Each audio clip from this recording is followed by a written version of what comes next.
some recruits having had challenges while undergoing training. Yes, it's true. And as I said, one of the reasons why we've had this is because of the underlying medical conditions.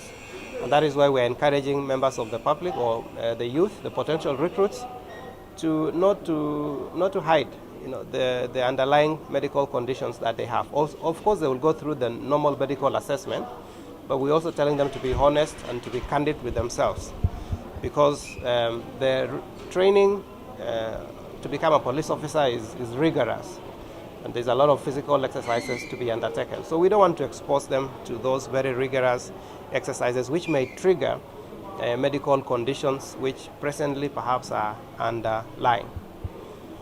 I think that is what I would want to say, and I want to add by saying we are not conducting this exercise alone. We have done it in partnership with the National Police Service, and that is why you can see the County Police Commander here and his team, and we have also been assisted by the National Government Administration officers or officers.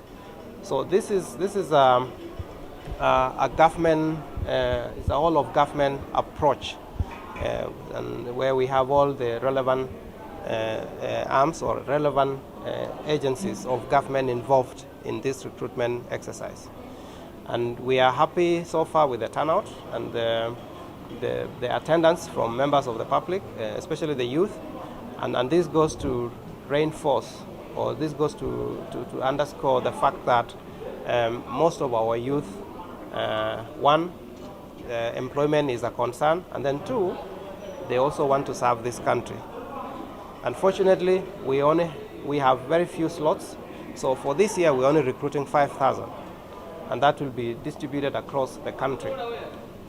We expect that there will be other opportunities availed in the near future. The training has to change with the times, because today we have technology which has also made everything to change. So our training is also looking at the trend of crime, which has become a little bit technical because of the emerging technology. So our trainers have also been trained on how to conduct the training of the very officers to meet the challenges when they come out.